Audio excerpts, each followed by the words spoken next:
shot towards the end zone. Under touchdown. Trey Tucker to the end zone it goes. Caught. Touchdown. Armand Benz.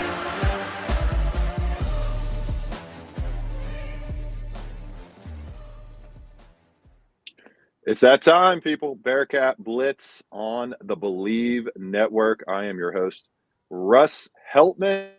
So excited to be with you all this week as we kind of turn the page on a new chapter in Bearcat Blitz, turn the page to a new sport, new season. For the most part, we're going to check in on football a little bit here and there, but very excited to welcome in my guy, Neil Meyer from the Front Office News, doing great work over there covering the Bearcats. Been on the beat with me he's been on the beat longer than I have at the Bearcats. I met him when I first started a couple years ago, built a good relationship. And now we're going to bring you all the latest and greatest surrounding UC basketball with a little football news sprinkled in. We got to keep an eye on that transfer portal all the same. We'll bring Neil in just a moment after I tell you about Bet Online.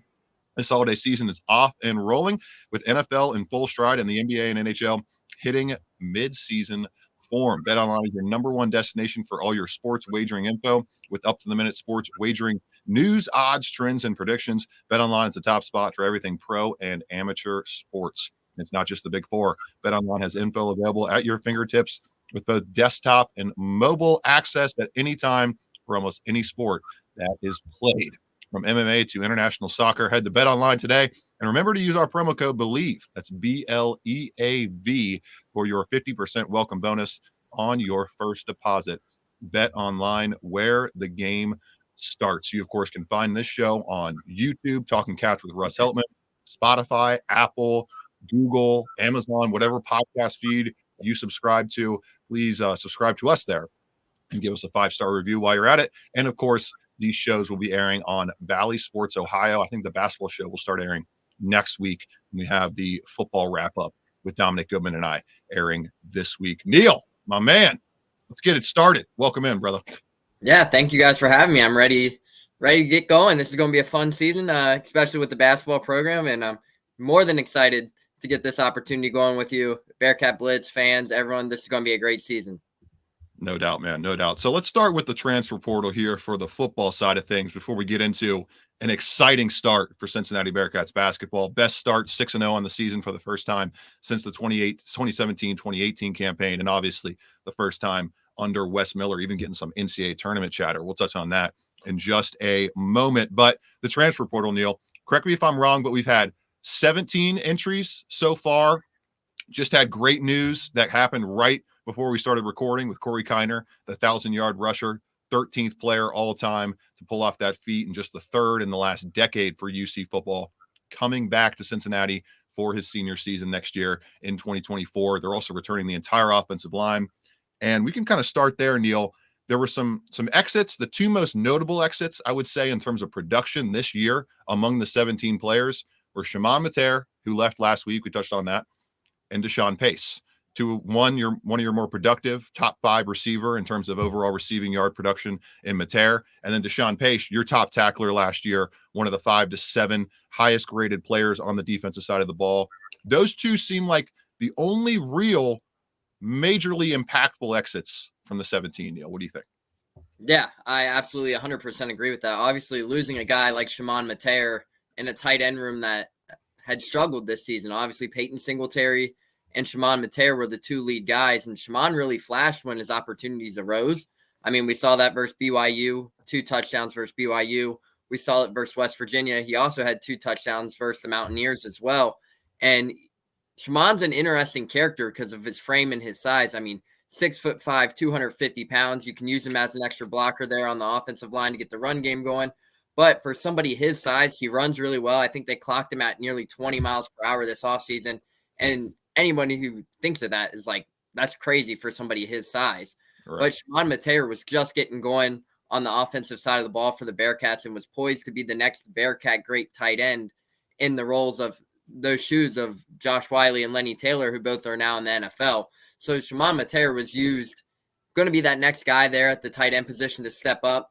But then you talk about Deshaun Pace, and that's a huge blow. I mean, Deshaun Pace has been a contributor since he arrived on campus back in 2020. He made an impact right away as a freshman, Now he's back. Now he's in the portal, and he's led the team in tackles this season, 80 tackles, and that's not even counting. He wasn't even available for the Oklahoma game due to being suspended for team violations. So, I mean, he wasn't even on the field for arguably their biggest Big 12 match of the season. But those are two substantial losses for Scott Satterfield and the Bearcats. And, I mean, you also got to throw in Miles Montgomery there a little bit too. I mean, Miles flashed in limited opportunities behind Corey Kiner. So those three, I think, are the biggest contributors that have now left this Bearcats team and have entered the portal. I think Deshaun Pace is my top impactful transfer exit so far. Just the versatility he brought you. He was a sound tackler for most of the season. He played that star position, which is a tough role to play. You're wearing a lot of hats. You're having to do a lot of things on that defense. And to me, that's going to be the biggest loss. Thank you for mentioning Miles Montgomery right there. That one I would probably put above Shimon Mater in my eyes, just because it's expected that Joey Belgian, I think he will be coming back from that injury, hopefully this year. He should be able to get a medical red shirt if he wants to apply for one, with having missed the entire year due to that knee injury that he suffered in the spring. But I would say in the order of things, I would probably go Deshaun Pace, Miles Montgomery, and then Shimon Mater as the most impactful transfers. Miles Montgomery, number one graded offensive player on the team, according to PFF this year, was a 6.6 or 6.5 yards per carry guy, and just never quite got hold of a bigger role in the running back room, never quite got hold of a firm grasp on that number 2 rusher role throughout the season. But you say that, Neil, and you look at the history of Scott Satterfield, he's a guy that's been able to bring home run hitting backs, complimentary backs to the thunder of a guy like Corey Kiner into his programs consistently throughout his career the past decade. Yeah, and that's great that you mentioned it, because Miles Montgomery in limited carries, I think he had 458 yards and 2 touchdowns on only 60 carries. So, I mean, you're looking at that. You mentioned averaging nearly 6.6 yards per carry.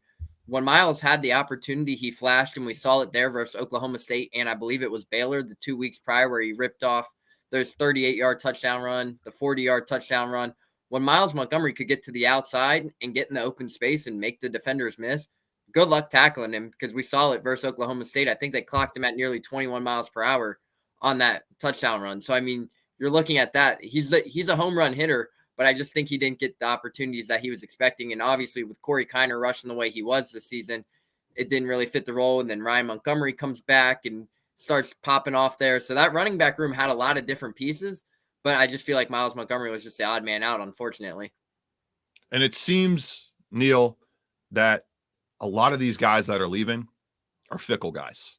They're fickle recruits. They're guys that were kind of left over from the last staff. I was honestly surprised Deshaun Pace stuck around in Cincinnati for this past season, and he ended up playing well and playing admirably at that in terms of just the effort he gave on the field. Now, obviously, missed the game due to disciplinary issues. There was some stuff going on there, and he told the Inquirer, Scott Springer, a couple days ago that it was seemingly like a force out from the staff. So I think that could give fans some confidence, where the recruiting staff, the football staff, they know what the talent looks like on this roster. They know what kind of guys they want to keep on this roster, and they have subsequently moved quickly to either tell people they need to go, allow people to go if they want, and just clean their hands of them. And now they can fully focus on additions in the transfer portal. With a exiting group of 17 players, it may sound a little high, but Neil, that's about the average nowadays with guys exiting in and out of programs. Maybe you'd like to see it closer to 13, 14 players instead of 17, but it's kind of where we are in today's college football. Yeah, absolutely. And I think you look down at some of them. I mean, Shimon Mater, Miles Montgomery, Deshaun Pace, and Justin Watley, Justin Harris were guys who all saw significant time throughout this season. And then you're looking down at some of the other guys. Some of those other guys didn't see significant time or even see the field quite often at all. Right. So those 5 right there were the guys who saw a lot of action on the field this season. Obviously, Justin Harris had to step in for Sammy Anderson, who went down with an injury, and then Scott Satterfield announced he was out for the season after the tweet surfaced. And then Sammy Anderson's now in the portal. So I think those are big losses right there. Those 6, you're losing 6 key contributors. I mean, Sammy had a great fall camp, and I don't think people really realize that. Sammy Anderson had 5 or 6 interceptions in a 2-week time frame at Camp Higher Ground this season, heading into the season. So, I mean, he was poised for a big season, just couldn't overcome the injury he sustained in week 1, and the secondary was banged up from there. Yeah. Neil, I'm going to have to take what I see at fall camp with a little bit of grain of salt going into this season, because it felt like the wide receiver core was going to be really, really good going into this season, and they just never were able to find a way to get consistent separation. And it seemed like they were getting consistent separation or doing well against this cornerback room just because of the lack of talent there. I mean, as you mentioned, Sammy Henderson, we didn't get to see a whole lot of him, but even he struggled in his one game against Eastern Kentucky. Justin Harris was a walking turnstile on the outside. The dude was just awful. He was awful consistently all year. Got benched for Kalen Carroll down the stretch. So you lose guys like Justin Watley. That's a loss. Definitively. That's a guy you would have liked to keep most of the time. But overall, I think when you look at the exits of this program right now, it's nothing to be truly worried about. Let's get to a break and then commit the rest of the show to basketball right here on Bearcat Blitz. I'm your host, Russ Heltman, my co-host, Neil Meyer.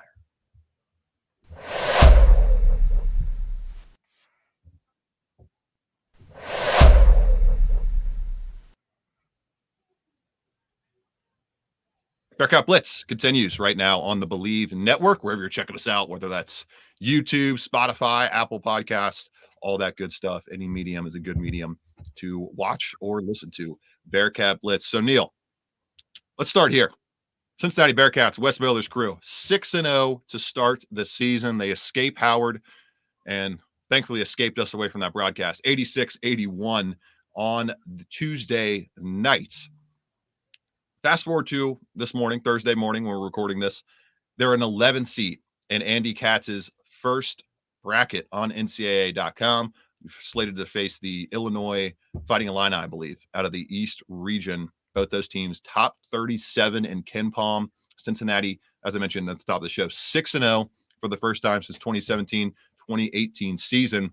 And Neil, it feels to me like this might be the year everything comes together for Wes Miller. A game like Tuesday, they lose last year. They lose in 2021, 2022, because I don't think they had the floor of talent like they have as high as it is right now with this roster. And overall, they're just answering the bell. You had to get through this conference slate 11-2 or 12-1 to realistically say, hey, we're going to have a strong opportunity to maybe go a little under 500 or 500 in conference play, and that should get you into the dance with a close to 20 wins as a Big 12 team. So they're answering all the questions so far. They're getting national attention, national love, and they still are missing a key player in Jamil Reynolds, who, when, not if, I believe it's when he gets on the floor, it completely changes the inside-out factor of this program, and it could be the ultimate skeleton key, along with Aziz Bandego and Victor Locken, of using size mixed with skill as a major weapon in the Big 12. Yeah, absolutely. And it is not a matter of if, it is a matter of when Jamil Reynolds hits the court. I do expect we see him on the court at some point this season. And it's funny you mentioned that, because I was on a podcast yesterday with Terry Nelson, and we were talking about Jamil Reynolds a little bit. People forget that Jamil Reynolds has dropped 45 pounds with Mike Rayfeld in the Monster Factory since coming to Cincinnati. In just, 5 months? That's incredible. But what people also don't know is he has the highest vertical on the team in 42 inches. So you add him back to a lineup with Aziz Bandego, Victor Locken. I mean, it's a dangerous, this is the size they have down on the front court is arguably the tallest front court they have had in, I don't know how long, maybe 10 plus years. I mean, we see what Aziz can do. And in his first game back, I mean, look what it did for a guy like Victor Locken. Really opened the floor up. I mean, he stepped behind the 3-point line, knocked 5 straight down from behind the arc, which is something Victor has been working on all offseason.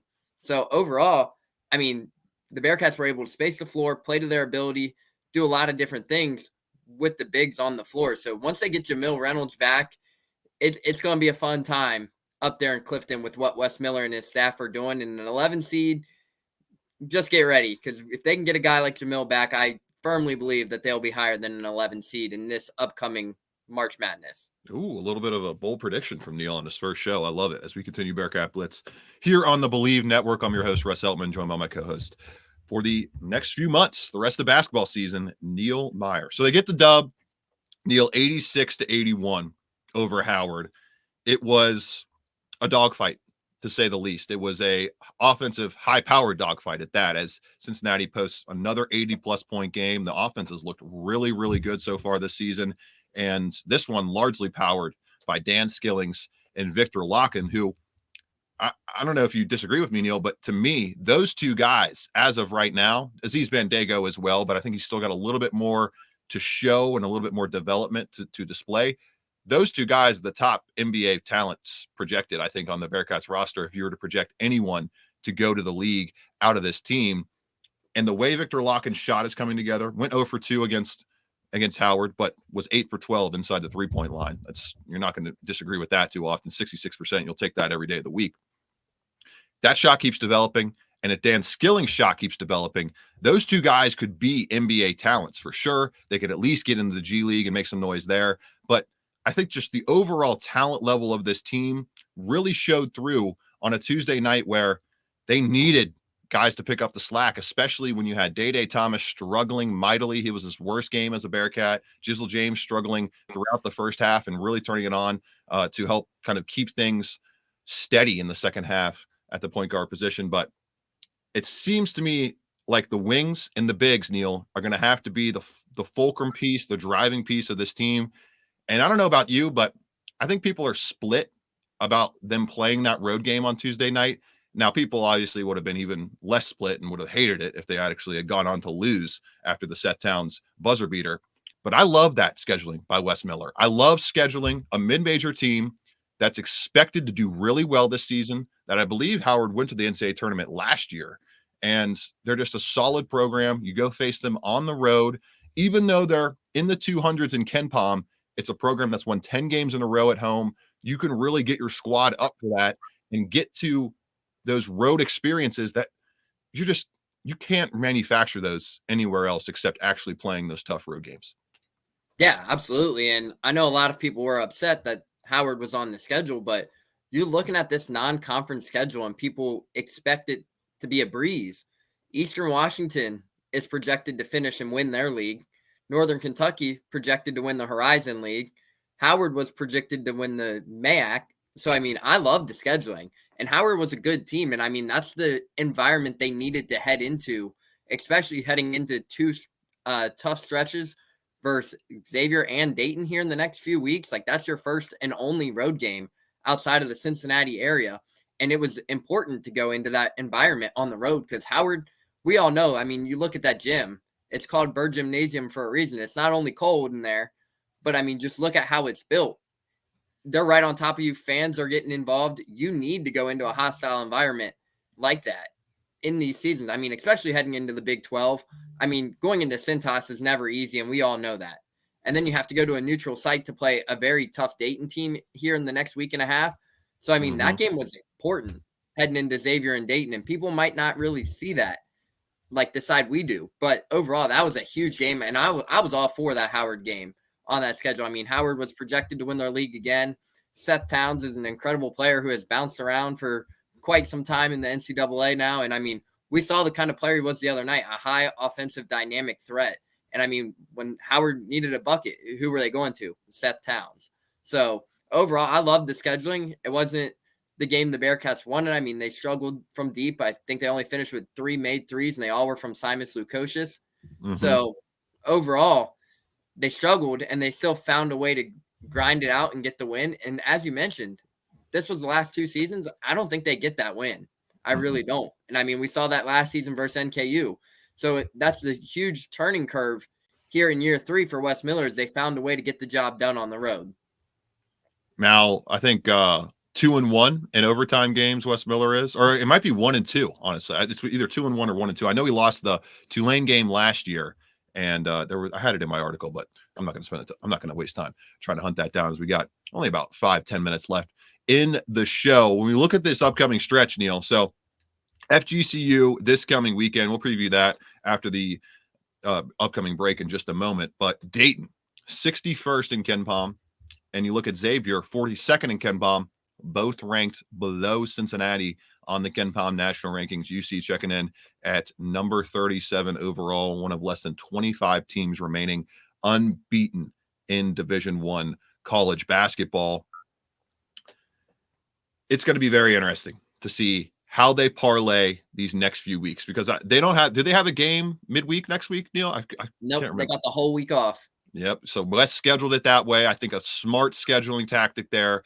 Build up the momentum, build up the hype throughout Xavier week, get those guys practicing in a frothy manner, and then go into Centos Center, where, Neil, I think if they win this game on the road against Xavier, we'll preview it obviously throughout next week, but before we get to FGCU, you go to 8-0.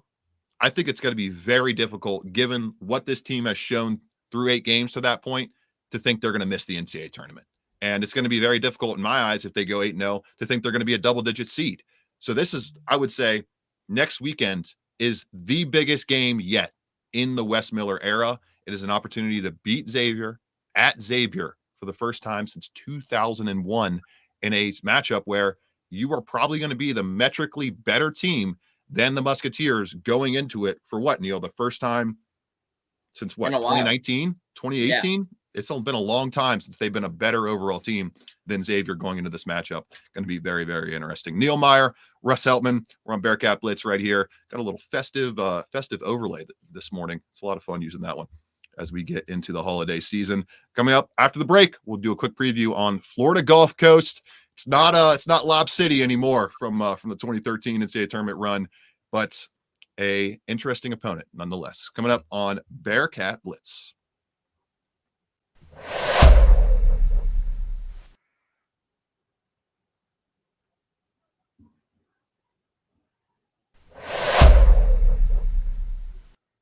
Neil Meyer, Russ Heltman, joining you all on Bearcat Blitz this week as we mosey in the basketball season and start up transfer portal season in the college football space. Touch on that to begin the show, but now it's time to look at Florida Gulf Coast taking on Cincinnati this Sunday at 1 p.m., a little 1 p.m. tip-off time. Excited for that. It's a beautiful, beautiful time to tip off the basketball game. Love that. You see a 90.4% matchup favorite in this one. Neil, what's your spread prediction here before I dive into the ins and outs of these teams? I'm going to go UC by 17. I think the line's going to be. What do you think? I'm going to go by 15. All right. 15. I think we'll see what we got there on Saturday night once that opening line comes out.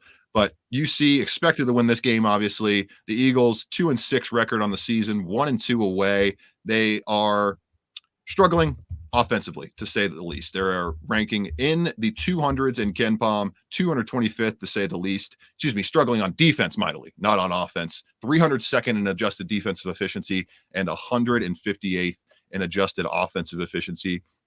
Neil, this is a team largely led by 2 guys in Isaiah Thompson, this shifty 6'1" guard, and their powerful forward at 6'7", Zach Anderson. Those 2 guys combining for 26 points per game, a little under 7 rebounds, and a little over 2.3 or 3 assists right there. They are not a great ball movement team. They're not a great pace team, or great isn't the word to use, but a high pace team. They rank in the 340s in overall pace this season at number 346 to Cincinnati's ranking, which I believe is sitting at 202nd after the game against Howard. So that slowed them down a little bit on Tuesday night, dropped them into the 200s, but UC still a team that likes to get moving, likes to get going fast, going up against an exact opposite, grinding you to a halt in FGCU on a year where they're just kind of letting teams score at will. They're 246 nationally in points allowed.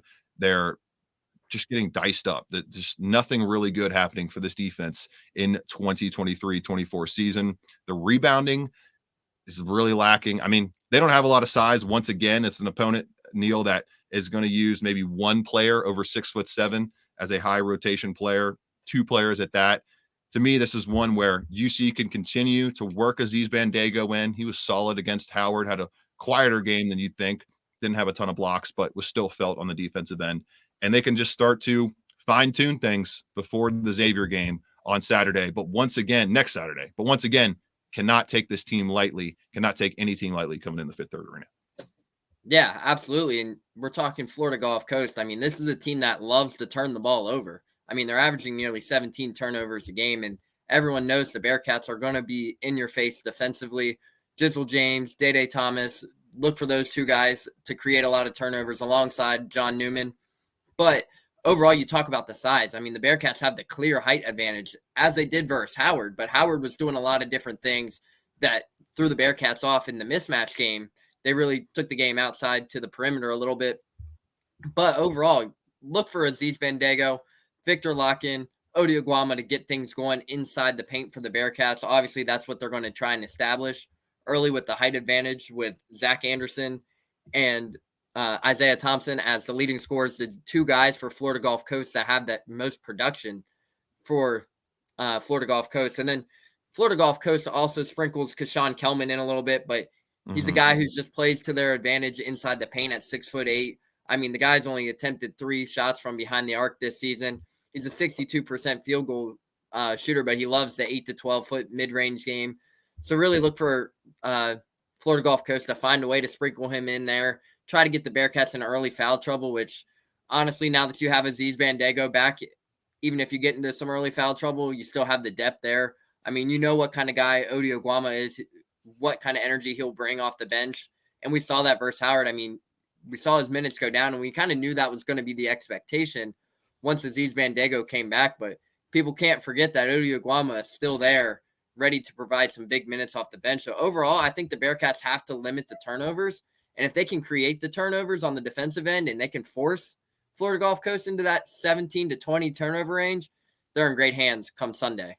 No doubt. It allows Day Thomas, Jizzle James to get out on the break. You can get guys flash into the corners, get those wide open threes. I mean, Neil, this team's given up a 38% hit rate to opponents on three-point attempts this season on almost 25 three-point attempts allowed per game. Teams are getting them up, and they're flashing them into the net against FGCU. Howard game, I felt like they got great looks from outside. They're just one of those nights where they didn't fall in an opposing gymnasium. Now you're back on your home floor, back where you're comfortable shooting that ball. I expect more guys than just Simas Lukosius to end up, or Simas Lukosius, I got to say it correctly there. Simas Lukosius end up hitting a 3 or 2 or 3 in this game. So it'll be interesting to see if Victor Locken can get his 3-point streak back rolling, and we'll be there to cover it all in person. Neil and I will be there on press row. Come say hey if you want to. If you're a listener to Bearcat Blitz, you want to come say hey on press row. It's that intimate. You can come say hey and chop it up with us before the game or something like that. And then we'll be back on Monday to recap it all and get Xavier week started. Plus, I'm sure there's going to be a little bit more transfer portal news coming out of UC football at that point in the calendar. For Neil Meyer, Front Office News, I'm Russ Heltman, your All Bearcats reporter. This has been Bearcat Blitz on the Believe Network, presented by Bet Online. Here's a deep shot. He's got Tyler Scott, and he's into open space. First throw of the year for Desmond Ritter. Touchdown, Bearcat. Ritter in a rhythm, going to take a shot towards the end zone. Underthrown, the touchdown.